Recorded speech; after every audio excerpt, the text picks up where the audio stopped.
Безнең бу очрашуыбыз офлайнда, онлайнда узачак. Мин кунакларыбызны тәкъдим итәм. Бурханов Альберт Әхмәтҗан улы, тарихчы, археолог, Омск һәм Свердловск өлкәләрендә узачак форумның җаваплы оештыручысы.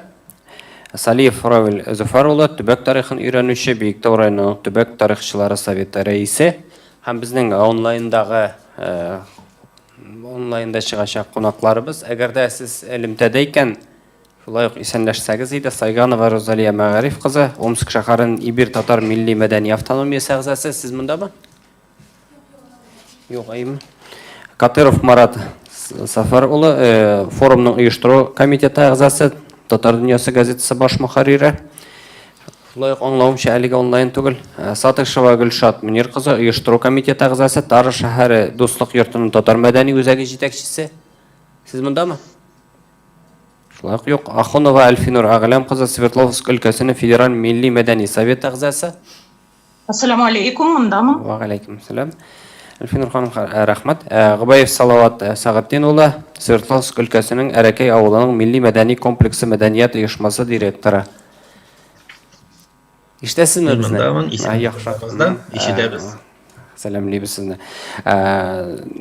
Альберт Әхмәтҗанович, беренче сорау сезгә. Сез менә бу форумның нәрсәгә багышлануы хакында сөйләп китсәгез иде. Беренчедән әйтеп китәсем килә, без инде 5-6 ел. Салам алейкум, милләттәшләр. Омск өлкәсендә, Свердловск өлкәсендә без инде Казаннан сезгә сәламлибез. Алла бирсә, берничә көннән очрашып бергә матур итеп 6-нчы татар төбәкчеләренең форумын үткәрсәк, яхшы гына булыр дип ышанасым килә. Шул булыр дип уйлыйм. Әйтеп китәсем килә, менә соңгы 5-6 елда инде төбәкчеләр рәсми рәвештә оешып, Бөтен дөнья татар конгрессының карамагында бергә эшлибез, матур гына эшләр бара. Төрле төбәкләрдә форумнар, конференциялар, без инде 5 форум үткәрдек. Быел гына 5-нче форумның Уфа шәһәрендә, элегрәк ул булды форумнар Казанда 2 тапкыр, Уфада 1 тапкыр һәм Томскида. Төрле анда проблемалар, сораулар күтәрдек, эшләр бара, кергенә булса да. Мөмкин, дөресен әйткәндә, күп проблемаларны әле күтәреп вакытта җитмәй, мөмкинчелекләр дә булмый. Ләкин алга барабыз, чөнки төбәкчеләр бик активлаштылар. Һәм көненә әйткәндә, безнең 2-3 көн Россия буенча татарларның китаплары чыгып тора, сыйфатлары инде төрлечә карарга була китапларның. Менә без инде 6-нчы форумны хәзер әзерлибез. Нигә болай ул зур масштаблы килеп чыкты? Беренчедән үзегез беләсез, безнең үзенчәлекле ел. Беренчедән без Россия Федерациясендә фән һәм технология елы. Безнең бу ел Татарстанда туган телләр һәм бердәмлек, милләтләрнең бердәмлеге һәм Конгрессның игълан иткән татар халкының бердәмлек елы. Без шуңа багышлап һәм сез беләсез, Конгресс безнең игълан иткән 20-нче елда татарлар стратегиясын, шуны да тормышка ашыру буенча күп эшләр эшләнә. И алда, Алла бирсә, җан исәпне матур итеп кенә татар милләте Россиядә 2-нче булып калыр дип ышанасыз килә. Монда инде язуда гына түгел, без үзебездә эшләргә тиеш. Беренче демография проблема, балалар күбрәк булырга тиеш. Сугышып кына милләтне күбәйтеп булмый, безгә күбрәк балаларны тормышка китереп, һәм аларны тәрбияләргә, татар җанлы итеп, татар теле, татар рухлары. Шуның өчен без инде бу конференция, һәр конференциянең үзенең проблемалары, сораулары бар. Без инде бу күбрәк бу теге тапкыр без татар бистәләргә генә багышланган конференция Себердә, Томскида, Уфада инде төрле проблемалар, Урал регионы беренче чиратта һәм Идел. Хәзер инде без күбрәк игътибар итәбез Себер, Урал һәм Идел бу регионнарының. Бездә инде оештыру комитетында шактый зур. Беренчедән без инде Конгресс һәм оештыру комитет үзе.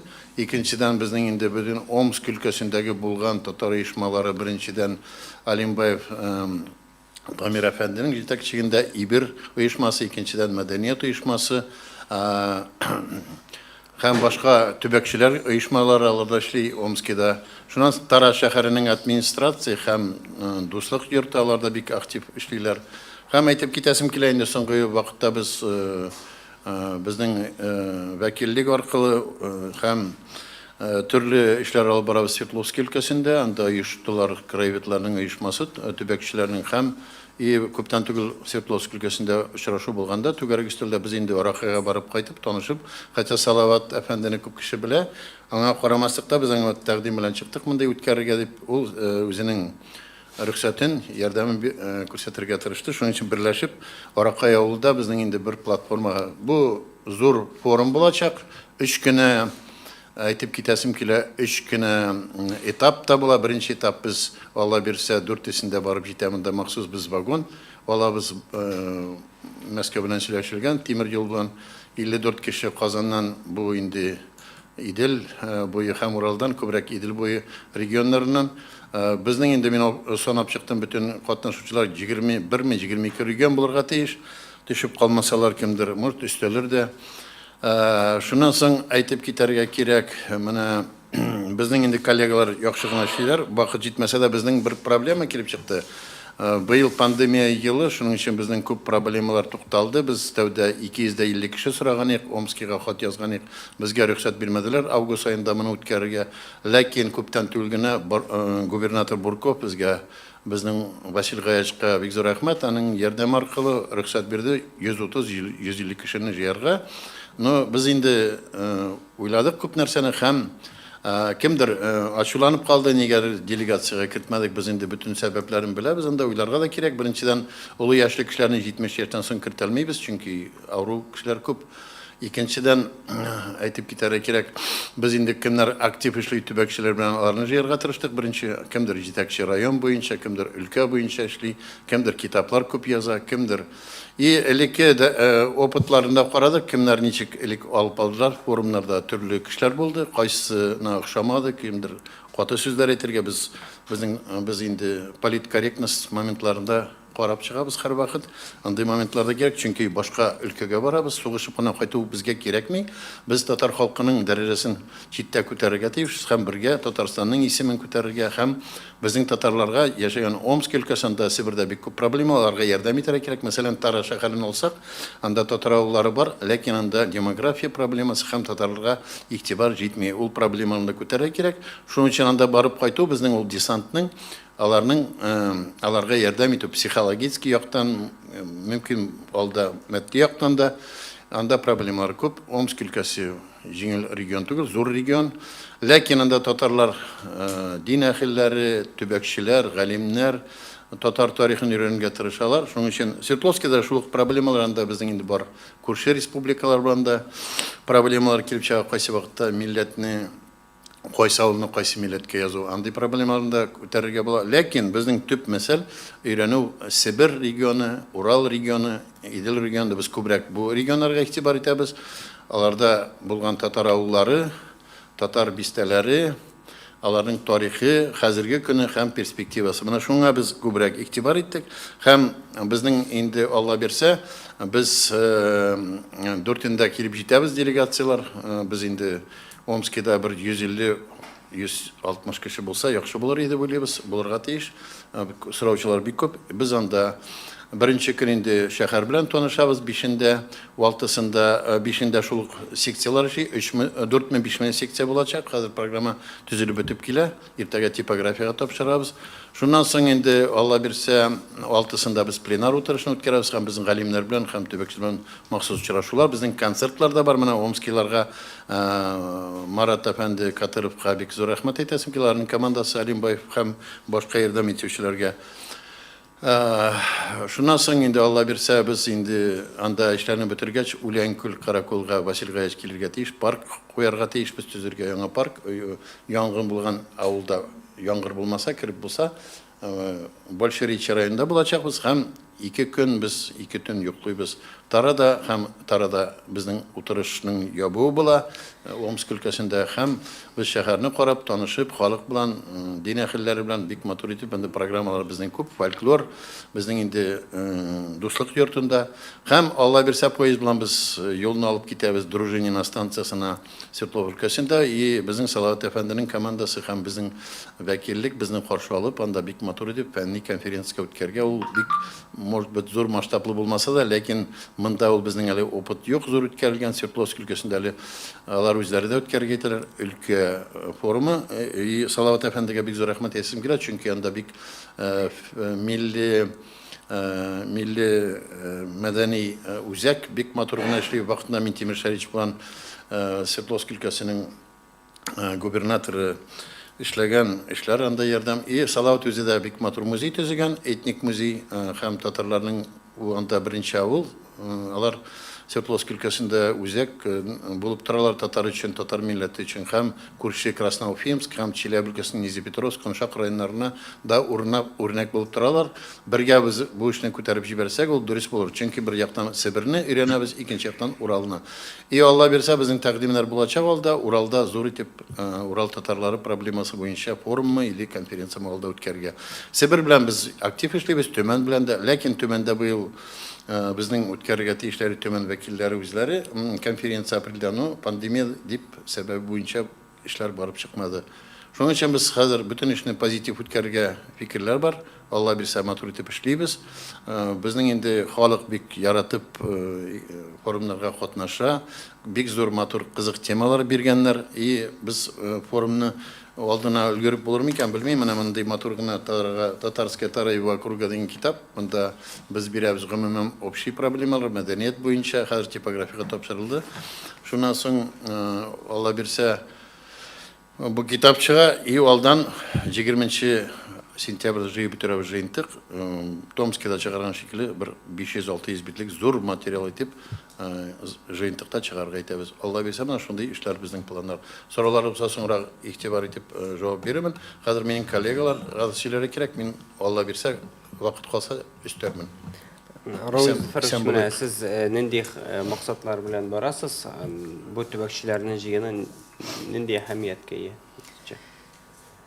Хәерле көн, хөрмәтле матбугат конференциясендә катнашучылар, дуслар, татар төбәк тарихын өйрәнүчеләр. Мин Биектау районыннан, Татарстан Республикасының Биектау районында төбәкчеләр җәмгыятенең рәисе булам. Шулай ук мин Бөтен татар конгрессы тарафында эшләүче татар оешмасының татар төбәк тарихын өйрәнүчеләр обществоның совет әгъзасы булам. Бу русча сөйләсәм ярым икән.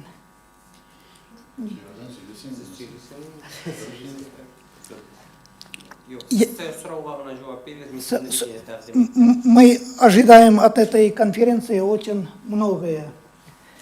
Бик күпне көтәбез. Бу безнең өчен площадка, төбәкчеләр өчен площадка обмениваться опытом, итәргә, үзебезнең докладлар укырга, презентациялар үткәрергә, китапларга, язган китапларыбызга. Төбәкчеләр бик шатланып баралар бу конференцияга. И мин уйлыймын, что бу конференция этәргеч булыр төбәкчеләргә татар авылының тарихларын язарга, аның традицияларын, обычайларын өйрәнергә. Вот шундый ниләр белән дә без бик буш кул белән анда бармыбыз, без багаж белән анда барабыз, зур багаж белән барабыз, ул багаж белән без обмениваться итәбез андагы төбәкчеләр белән. Төбәкчеләр анда җыела, төрле Россиянең төрле төбәкләреннән, ул төбәкчеләрнең белемнәре дә төрле, аларның менталитетлары да төрле, информация да аларда төрле. Алар безнең белән тоже үзләренең багажлары белән, краеведческие знаниялар белән поделиться, бүлешерләр дип хыялланабыз. И проблемалар үзебезнең анда булган краеведклар проблемалары белән тоже уртаклашырбыз дип уйлыймын. Конференция да идеялар, яңа идеялар барлыкка килер дип ышанам мин үзем. Контактлар установиттергә уйлыймын. Бүтән төбәкчеләр дә шулай ук шундый фикердә. Уңышлы үтер дип ышанам. Рахмат. Һәм менә безгә килеп кушылды Марат Сафарович. Сез ишетәсезме безне? Ишетелми. Тавыш. Микрофонны кабызылмаган. Марат Сафарович, ишетәсезме безне? Омск. Юк. Соңрак да пока тарага чыгып торасың. Пока установит алар. Омск тарага мин ничек или Сертовскийга. Гөлшат Мунировна, сез ишетәсезме? Алайса соңрак кушылырбыз. Сез ишетәсезме безне, Гөлшат Мунировна? Юк, шулай ук тавыш юк. Ишетә, тавыш кына юк. Безне ишетәсез, тавыш юк. Звук. Алайса, әлеге Әлфинур Агламовна сезнең белән сөйләшик. Сез ишетәсездер бит?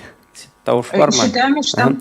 Әлфинур Агламовна, алайса сез сөйләп китсәгез иде, менә Свердловск өлкәсендә сез шушы төбәкчеләр җыеныннан нинди яңалыклар көтәсез, нәрсәләргә игътибар бирәчәксез һәм менә җан исәпкә сез нинди әзерлек эшләре алып барасыз? Рахмат, гафуйтыгыз мин төклүчә әйтәм. Ну, общество советов краеведов у нас, конечно, работает, делаем какую-то, скажем так, посильную работу. На сегодня можно отметить, наверное, что это децентрализованная работа, но это и понятно, потому что, по большому счету, люди приходят сердцем, как я говорю, да, то есть занимаются своими родословными, и такая работа у нас ведется. Прямо по нашим деревням у нас есть и активисты, люди молодые, что отрадно, и люди уже, которые, скажем так, взрослые. Вот по родословным татарских родов и племен у нас есть материалы, конечно же, Варакаева, это самое яркое место, Рахмат, вот Салават Усагидинович огромную работу делает, Уфа, Шигири, Выраул еще, Шакурова, Средний Новый, Бугалыш, также Акбаш и Урмикеева, то есть люди активно занимаются родословными, даже вот, наверное, по Бугалышу и Ермикеева можно сказать, что собраны, возьму на себя смелость озвучить, все родословные, такие основные. Значит, какая еще работа ведется? На сегодня издано, пусть немного, но все-таки ряд книг по истории татарских сел, порядка 5-6 книг. И, конечно, Альберт Ахмеджанович в курсе, он читал и Хузина, и Гафурова, и давал рецензию, и высоко оценил эту работу. Несмотря на то, что если у Гафурова это более такая академическая, все-таки книги научного толка и работа большая с архивами, у Хузина несколько отличается, но тем не менее книги, конечно, достойны. Также есть у нас еще автор в деревне Турыш, честно говоря, не помню фамилию, но вот такие, скажем, основные, наверное, наши передовые авторы. Значит, что еще? По поводу, конечно, участников и героев Великой Отечественной войны, памяти их, тоже ведется работа, в частности, в Новом Бугалыше. На сегодня восстановлен памятник воинам, но, к сожалению, здесь не было, только были лозунги, от администрации, которые высказали поддержку, но фактически памятник был восстановлен силами самих сельчан. Вот такую работу люди делают, и несмотря на то, что это же тоже наша память и краеведение, так что Аулда, конечно, я считаю, что люди в большинстве своем, они по большому счету краеведы, потому что общими усилиями делается очень многое. Значит, мы, конечно, для себя наметили, и в этом смысле хочу сказать большое, огромное Бигзур Ахмад за возможность поездки в Уфу, когда я была в марте месяце. с нашими, ну, с моими, могу сказать, коллегами. Дуслар Белян уже теперь люди, которые более опытные, потому что я, собственно, и в общественном движении, и в краеведении отчасти, ну, скажем так, в татарском краеведении я совершенно новичок. И вот Уфа на самом деле дала очень большой такой какой-то стимул, когда я посмотрела на людей, когда я посмотрела именно на ту работу, которую люди делают. Вот их вклад, пусть маленький, пусть большой, но тут нельзя говорить, да, кто-то мало делает, кто-то много. Вот это был огромный такой опыт и огромный стимул к тому, чтобы как-то двигаться и шевелиться. И по итогам поездки в Уфу мы здесь определились с активистами, и как бы было понятно, что нужно поставить какие-то реальные задачи, пусть, не знаю, там тактические, стратегические, да, какие-то на ближайшее время. Ну, пандемия делает свое дело, поэтому, тем не менее, мы себе пометили, что работу с архивами, с государствами мы не оставляем. То есть мы в архивы планируем заходить с целью того, чтобы публиковать исторические документы, то есть выложить, обнародовать их в некий такой в интернет, в открытый доступ. Но здесь, конечно, это большая работа, которую мы запланировали, уже даже создали рабочую группу и так далее. Это немножко в перспективе. По плану мероприятий таких может быть... Ну, еще хочу сказать, что, конечно, у нас есть книга памяти. Единственное, что она не опубликована, то есть книга памяти по участникам Великой Отечественной войны, она собрана по Свердловской области. Мы готовы, ну, уже начали ее переводить на татарский язык, на самом деле это не такая глобальная работа, она не требует каких-то больших усилий. Это мы сделаем. И хотелось бы эту книгу памяти, конечно, все-таки не только опубликовать, но и напечатать, чтобы было физическое тело этой книги, чтобы мы ее распространяли, чтобы она была в библиотеках, в музеях, чтобы была в селах, в школах и так далее. Также есть материалы, и мы активно их собираем по репрессированным. То есть это печальная история нашей страны. И на сегодня я начала эти списки сверять с Центральным архивом в Москве через специалистов Музея истории. Это тоже такая, наверное, ну, какая-то большая поэтапная работа.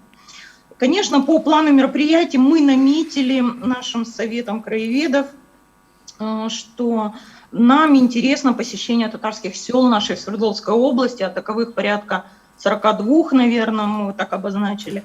И для этого нам, конечно, бы хотелось, нам нужна поддержка специалистов, ученых, этнографов, историков, то есть люди, как я говорю, которые в теме. Вот.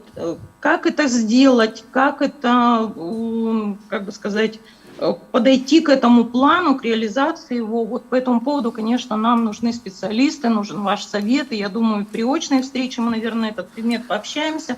Огромная благодарность Альберту Ахмеджановичу, который при встрече прямо тоже нам наметил какие-то, как бы сказать, где-то поправил, да, где-то сказал, что возможно сделать и так далее. Поэтому вот пока, если кратко, то, наверное, пока все.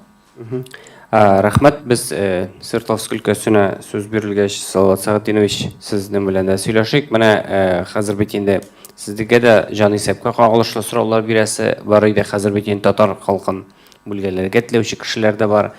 Сезнең якларда да бармы, сезнең төбәкләрдә дә татарны башка милләт кешесе дип әйтергә теләүчеләр, башка бүлгәләргә теләүчеләр һәм сезнең җавабыгыз нинди? Дөрес әйткәндә, хәерле көннәр барчагызга да.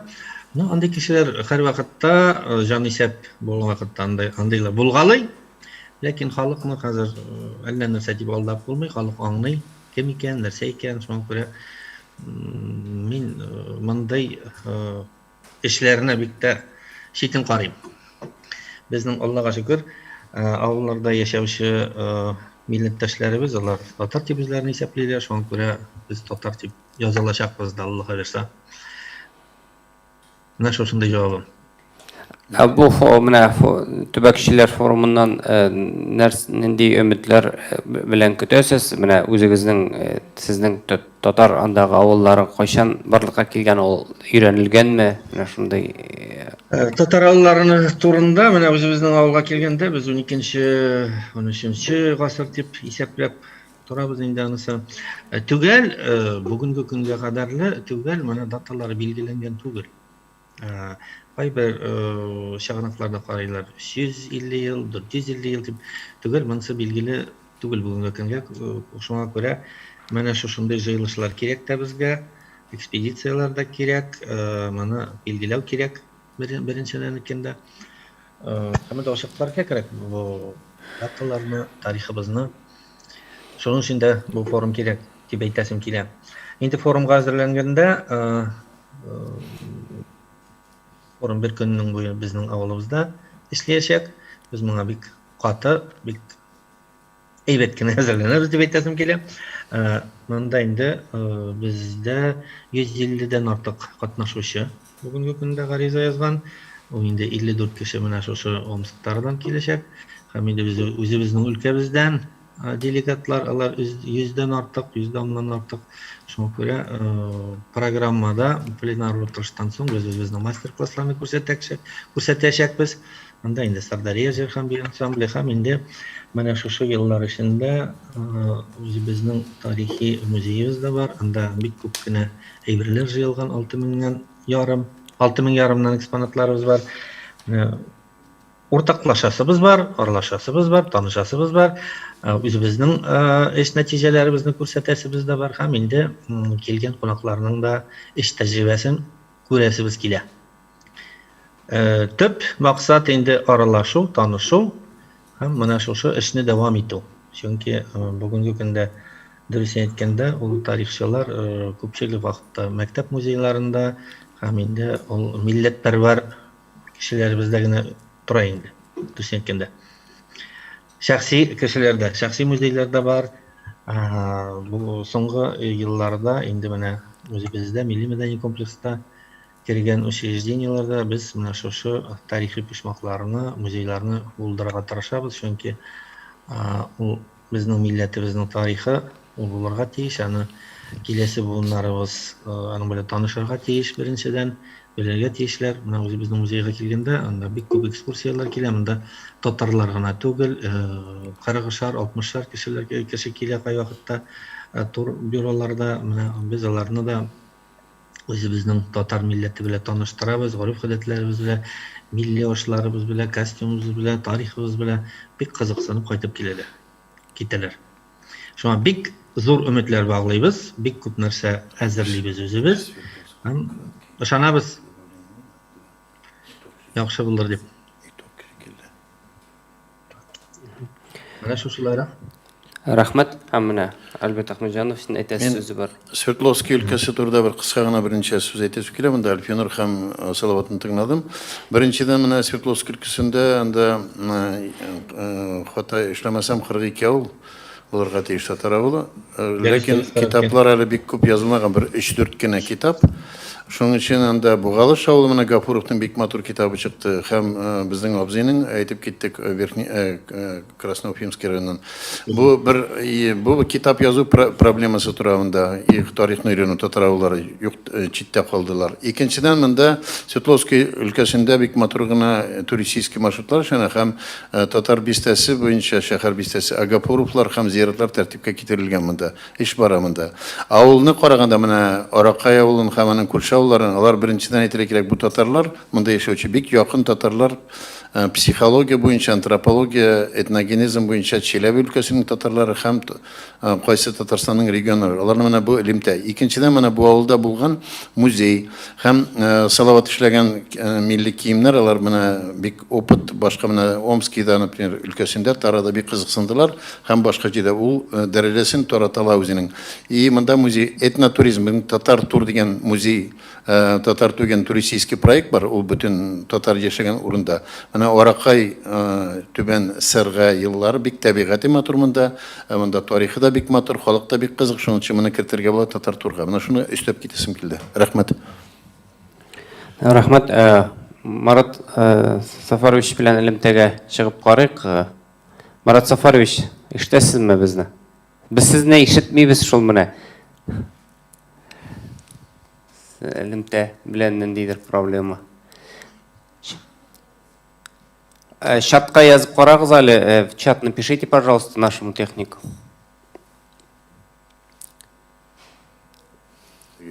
Тара ниче керек. Гүлшат Мунировна, сізді де ишите алмайбыз, айма? Послышу. Чуть-чуть слышно? Сіз ишітілесіз, әйе? Айда, Гүлшат Мунировна, сізге шанабыз хар. Омск выручайте. Гүлшат Мунировна, біз сізді сіз менә бу Омск татарларының проблемалары хакында һәм менә шушы форумнан сезнең өметләрегез хакында фикерләрегезне ишетәсе килә иде. Юк, ишетелми. Ишетелмейді? Нәрсе икән бу? Юк, шул ишетелми. Звук юк, звук тавыш. Юк, сез начар ишетеләсез, сезнең микрофон начар эшлиме? Подключено, все, не знаю, все включено. Микрофон включен. Ну, мен покалар вакыт бара, силәргә штырып. Сезнең сорауларга бәлки күчәрбез. Biraz Омске турда бар сөйләшмә, мен әйтеп китәсем килә. Сез әгәр дә элемтәгә чыгасыз икән, элемтәгә чыга аласыз икән, искәртерсез безне, ярыймы? Марат Сафарович. Нажмете. Чатка языгыз әлеге, пожалуйста. Ну, мен бір нече сөзі Омск өлкәсе, мен соңғы вақытта Омск өлкәсінде көп эшләргә туры килде. Беренчедән без экспедицияларда үткәрдек. Анда күбрәк инде татар авыллары Иртыш буе, при Иртыш дип әйтәбез. Анда күбрәк шул Тара янында, мен былай гына китапның исемен әйтмәдем, Татарская Тара и округа.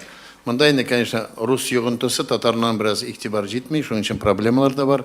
Монда монументлар буенча да һәр күтәреп тормыйм, аны форумда күтәребез әле кайсын. Әйтеп китәсе килә, Омск өлкәсендә менә Тара дигән шәһәр, ул бик исеме дә карап торыгыз. Анда татар авыллары бик күп, Сибелек авылы, значит, Ишей авылы, Улы Тура авылы. Анда бір менің элемтә буенча 12 авылда мен булганым бар, бик татарлар, ләкин монда демография проблема. Мәсәлән, авылларда юллар юк, монда целый проблема. Татар авылларының кибетләр кайсыларында юк, мәктәпләр юк, шул проблема. Демографияда менә бер авылда, мәсәлән, Сибелек авылында караганда 100дән артык кеше йорт, иске йортлар агачтан, анда күбрәк агачтан төзелә. Ләкин бер генә бала. Менә шундый проблемалар бик күп. Шуның өчен Сибирдә ул демография проблемында Сибир татарлары коренной алганда анда күбесе кушылып беткән. Һәм алар әйтәләр Казан татары дип күбрәк Идел Уралдан инде анда ул Пенза ягыннан да килгән кешеләр менә Сибирне караганда шул инде анда кушылып беткән безнең Сибир татарлардан Идел Урал татарлары. Шуның өчен әдәби телдә безнең якын дип әйтергә, ну, кайсылары әйтергә тырышалар Сибир татарын күтәрә кирәк дип күтәрәләр ул телне, ләкин китапларда чыга, ну, күбрәк күбесе инде әдәби телдә сөйләшәләр үзара. Менә авылларга барганда шул менә әйткән проблема. Ну, соңгы вакытта татарлар тырышып үзләре мәчетләр төзиләр. Менә Тара шәһәрендә 2 мәчет бар, мәсәлән, без аны күрсәтәбез. Потом Тара шәһәрен алсак, мәсәлән, анда безнең сәүдәгәрләрнең йортлары турып калган, аларны да без күтәрәбез.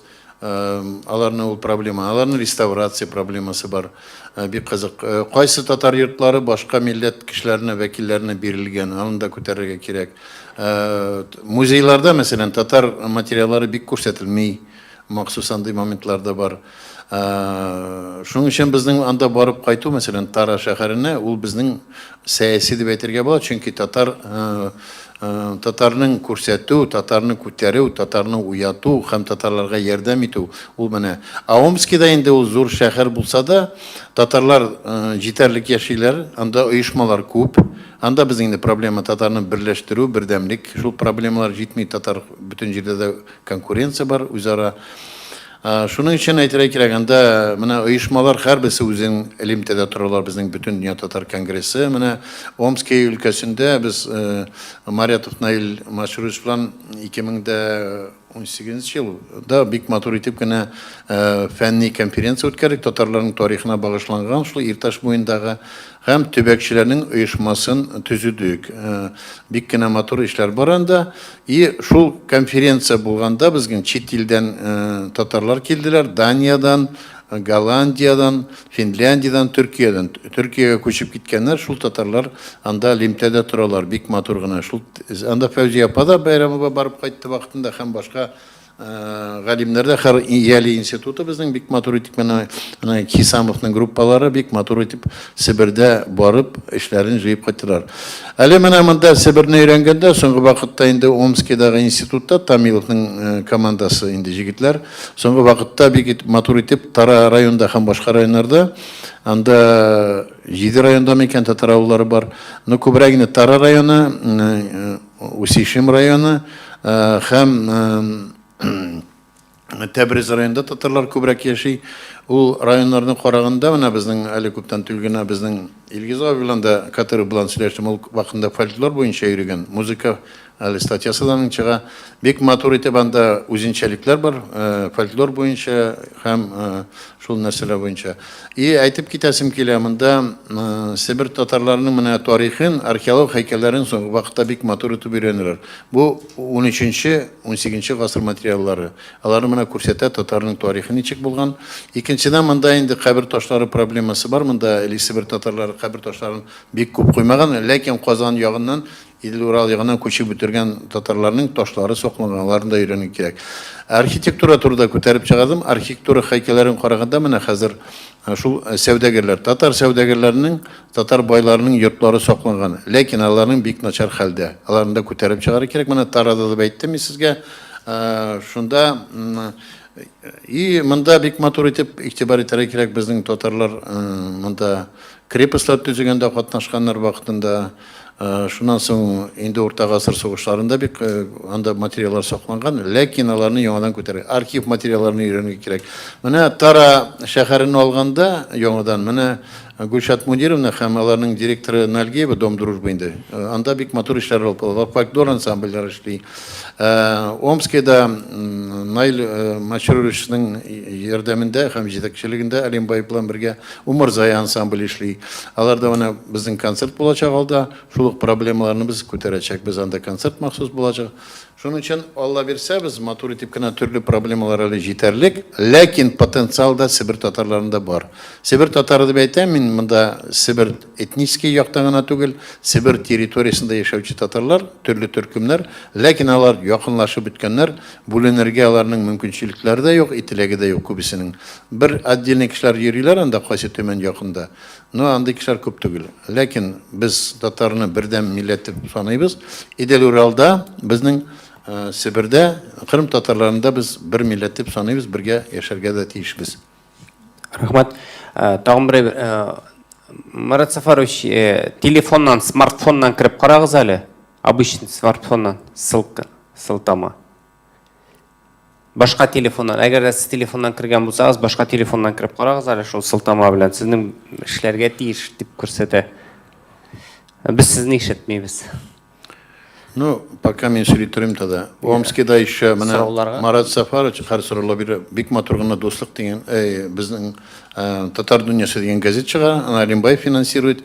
Ул бик матур айына бер чыгып тора. Мин үзем дә катнашам бу газетта, ярдәм итәм, редактор иткәндә безнең җигетләр, кызлар конгресстан үзебездә материаллар җибәрәбез. Менә Равил Салиевның 3 мәкаләсе чыкты ул газетта. Бик матур газет, бик тырышып эшләгән редакторлары беренче кешене беләм. Алышынып тора, ләкин соңгы менә әле күптән генә Диана Единякованы алып барды. Хәзер инде Марат Сафарович матур итеп кенә алып бара. Ул Алимбаевның урынбасары, Ибер оешмасының. Шуннан соң әйтеп китәргә кирәк, менә оныткан мәйтергә Уленкәл авылына да без кирип чыгарга тиеш. Уленкәл авылында бик матур итеп татар инде алар анда Бухаралар дип әйтәбез. Татарларның, Себер татарларының утары төзелде, яңа йорт, музей төзелде, бик матур гына. Аны инде иптәш Миннеханов алып бара, җирле җитәкче мәдәният дигән оешманыкы. Эшләре аларның тоже яхшы бара дип әйтәсем килә, чөнки алар күп нәрсә. Потом менә Тебрез районында Анис әфәнде матур иткән Наил белән матур итеп кенә мемориаллар төзеделәр. Тебрез районында 30 авылында һәм башка авылларда. Өстәп кенә киттем. Сораулар булса, мин әзер. Без әзербез. Сораулар бар?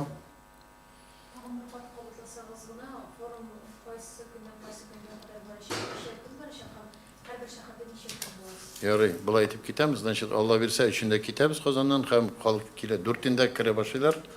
Аврора деген гостиница өткәрәбез Омскида беренче көн. Значит, 4 килеп җитәбез, 5 безнең була культурный программа, шәһәр белән танышу, тарихи урыннарны булу, мәчетләрдә, халык белән очрашу. Обедтан соң безнең була, Алла бирсә, төшке аштан соң секциялар эшли. Омск шәһәрендә шул гостиницада. Кичен безнең ДК Север дигән инде ул Дом дружба. Аларда матур итеп татар һәм башка милләтләрнең концерты була. Күрсәтү матур итеп татар фольклор ансамбльләре булачак. 6-сында безнең иртән выставка була, күргәзмә татар тарихы буенча китаплар һәм яңа китапларның тәкъдиме була. Яңа китаплар чыккан, әле күптән түгел Кемерово өлкәсенә матур гына китап чыгардылар. Шахтерларның 300 еллыгына Кемеровском крае дигән.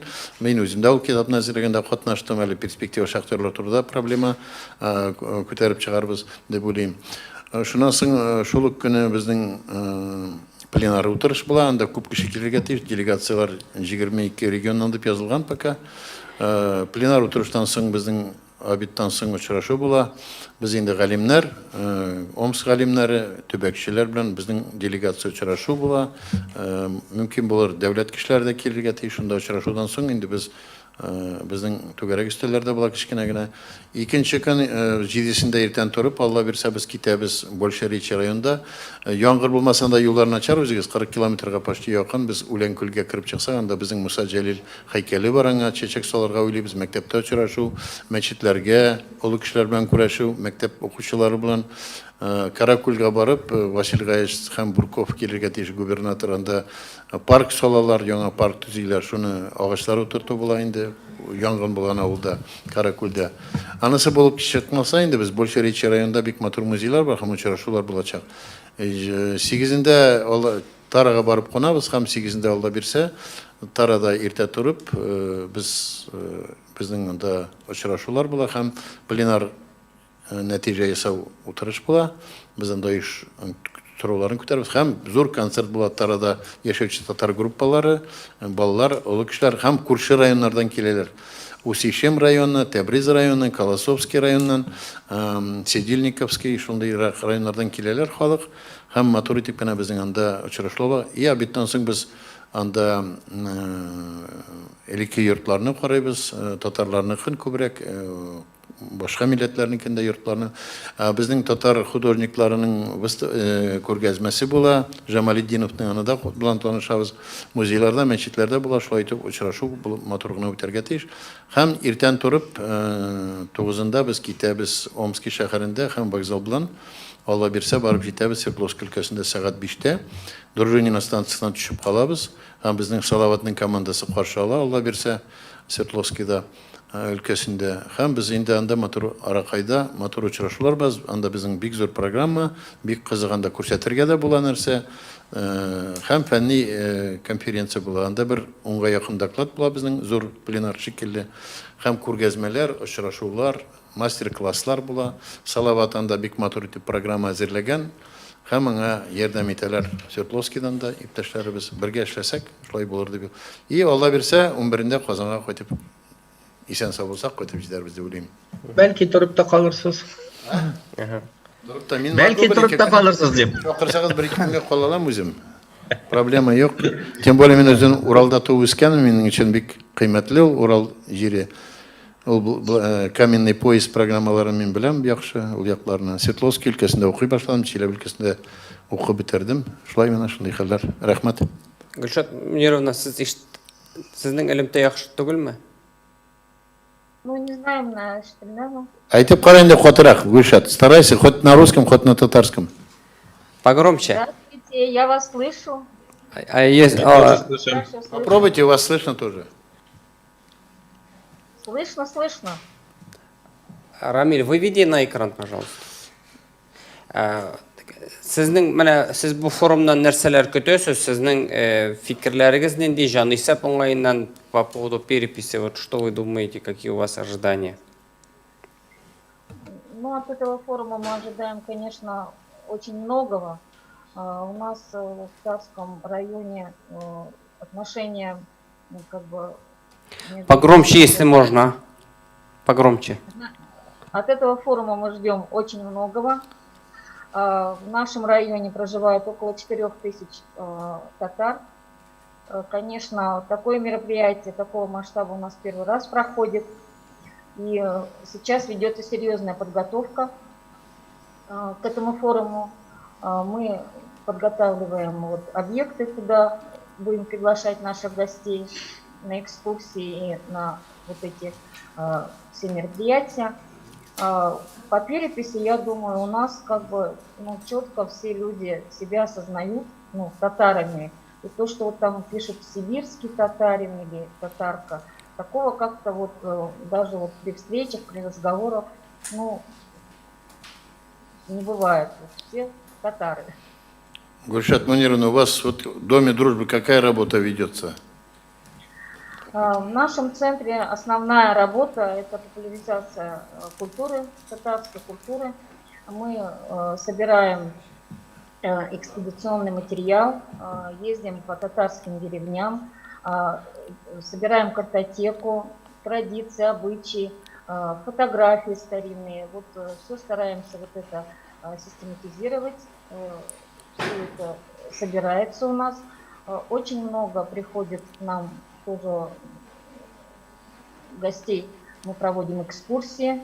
Наш центр всегда популярен среди других центров нашего Дома дружбы и вызывает интерес. Всегда показываем выставку свою, быта татар, проживающих в нашем районе, одежду, рассказываем о нашей традиционной кухне татарской,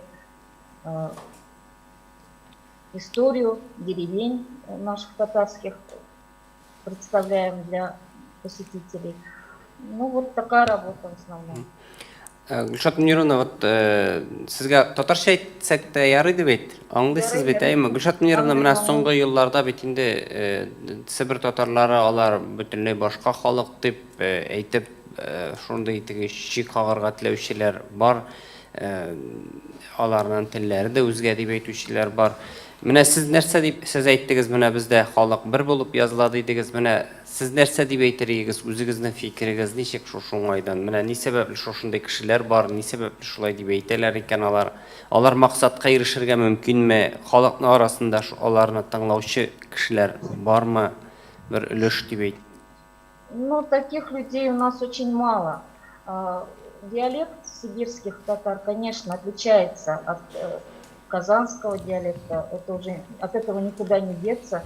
Но на территории нашего района проживают люди, татары, с разным диалектом. Вот такая специфика нашего населения. У нас разговаривают и на казанском диалекте, есть мишары, деревня у нас есть мишарская, и на сибирском чисто татарском диалекте разговаривают. Я думаю, что все равно все традиции, обычаи, отношения между старшим и младшим поколением, в одежде, в кухне, это все единое. И здесь нету никаких различий, поэтому мы все себя считаем здесь татарами, как во всем мире, во всей России. Халыкка нәрсә дип әйтер идегез, менә җанисәп уңаеннан нәрсә әйтер идегез? У меня прямо большое такое желание, чтобы наши местные татары как-то активизировались, потому что много лет все равно влияние и при, скажем, в Советском Союзе, когда у нас все равно были здесь татарские школы, а сейчас у нас ни одной татарской школы не осталось, и преподавания татарского языка нету ни в одной школе, ни факультативных часов, все убрано. Хотелось бы, если такой форум у нас пройдет на территории нашего района, что, может быть, какие-то подвижки будут. У нас, конечно, есть сейчас при нашем центре воскресная школа татарского языка, в которой учатся ребята из коллективов наших Дома дружбы, из татарских. Это очень мало, конечно, для такого большого города. Ожидаем очень много такого, большие ожидания у нас от этого форума. Надеемся, что все будет хорошо, все пройдет отлично. И у нас люди готовятся, и все ждут это мероприятие. Рахмат. Сіздің сұраулар бар ма, журналистлардың Тары шәһәріне? Хауа тұрышы нешік деп сұрайлар сізден? Ну, надо еще раз. Погода Погода. какая сейчас? Погода? Да. В настоящее время погода отличная. Тепло, солнечно. Гульшат Мунировна, Меняется быстро погода. Гульшат Мунировна, вы вот вообще ничего не сказали. Бір нәрсе де айтмадыңыз, элемтелер турда. Сіз міне Сабар айында болдыңыз, Татарстанда көп боласыз, Курган өлкесінде болдыңыз, фестивальдерге барасыз балалар білән, конференциялар, шуның сұрда бір-екі сөз айтсаңыз шәп болар иә? Да, вот, в нашем центре работает много коллективов. Один из них это вокальный ансамбль НУР, народный вокальный ансамбль, с которым мы были неоднократно на фольклорном фестивале Тугаракуен. Это и в Казани, в Ульяновской области мы были. Очень для нас был такой толчок вот участия в этом фестивале, потому что до этого у нас очень мало обращались мы вот именно к такому фольклорному материалу. И сейчас мы собираем песни местные, записываем бабушек, делаем вот эти песни, восстанавливаем. Также вот участие, конечно, в конференциях очень много для меня лично дало и для нашей работы дальнейшей. В Уфе была вот такая, был форум такой, из которого очень много мы для себя взяли в своей работе. И сейчас у нас многие семьи тоже составляют свои родословные. После встречи вот форума я организовывала на сценке по содержанию этого форума. И вот они заинтересовались. Многие стали делать свои родословные. С детьми у нас очень большая работа идет. Они все традиционные праздники наши знают, участвуют.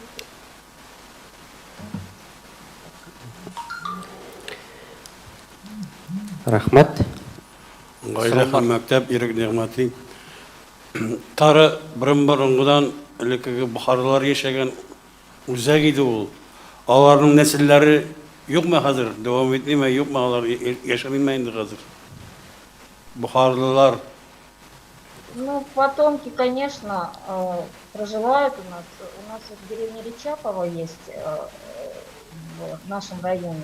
В деревне Сиитово, Сибиляково. Ну вот основатели вот этих деревень это выходцы бухарцы. И у нас была Бухарская Слобода в нижней части города. Ну, конечно, очень мало чего сохранилось, но язык вот именно татар нашего района, он очень приближен вот бухарским вот этим диалекту, поэтому слов очень много сохранилось в нашем разговоре. Чисто памятников таких у нас, конечно, дом Айтыкиных есть купцов, которые были самые такие у нас знаменитые, они даже являются почетными гражданами нашего города. Но вот дом в плачевном состоянии, финансов не хватает, его восстановить никто не берется. Очень жаль. Надо назвать улицу в честь этого Кирек, Урамна. Мы подали заявку в нашу мэрию, в мэрию города, они ее рассмотрели. Хотим назвать одну из улиц города Тары, улицы купцов Айтыкиных.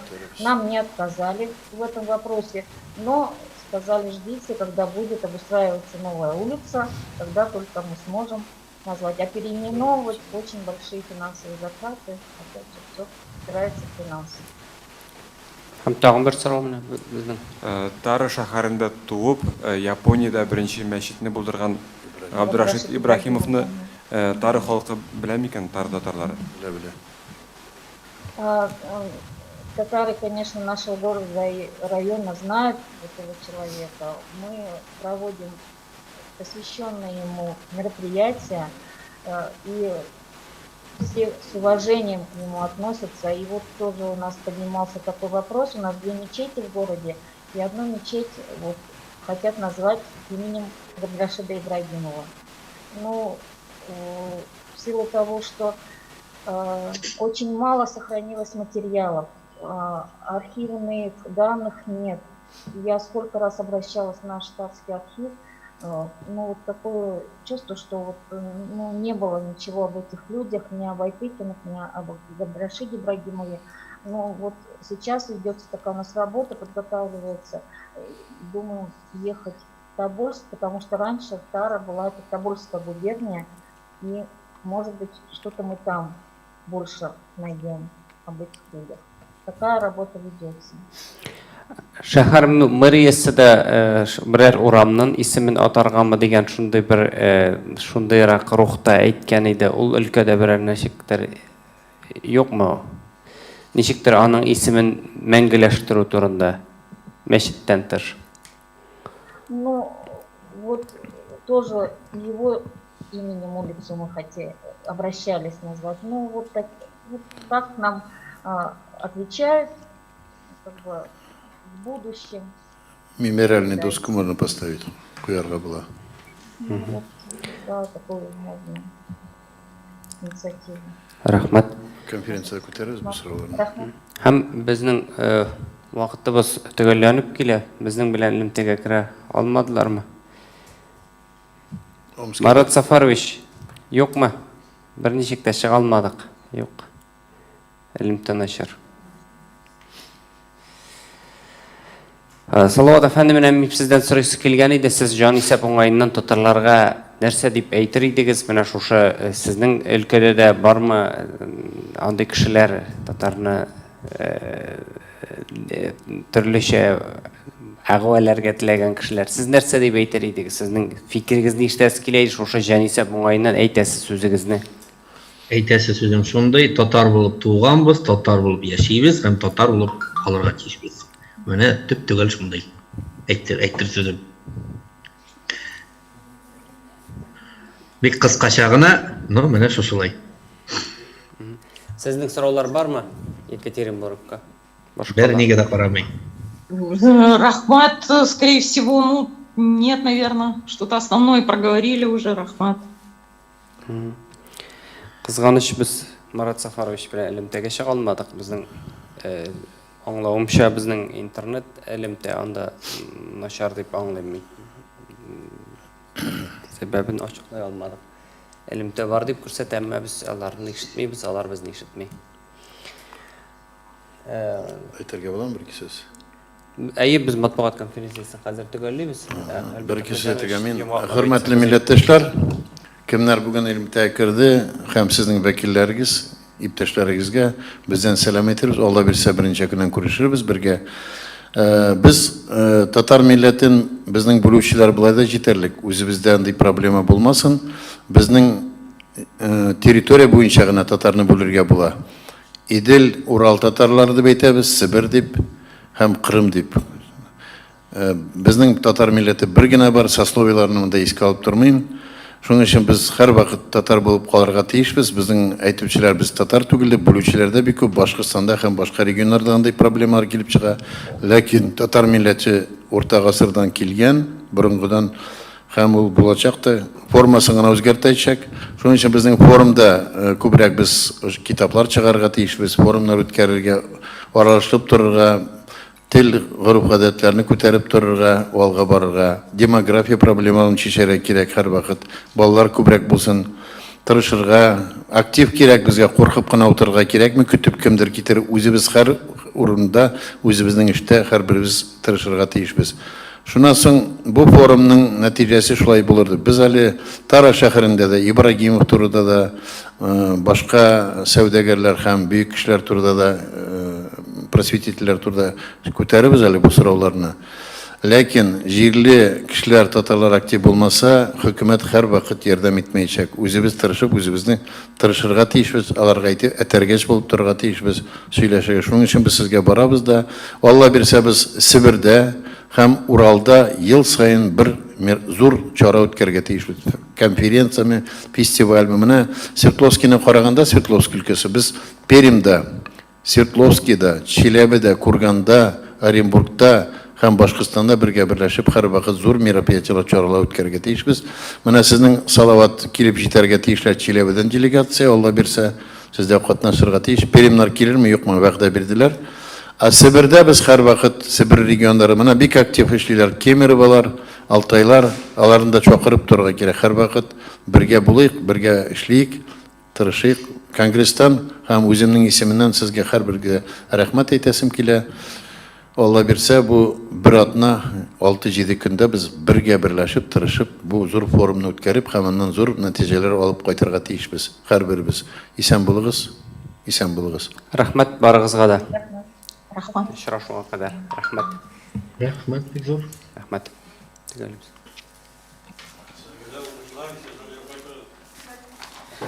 Йолдыз әйтегез, Йолдыз бар.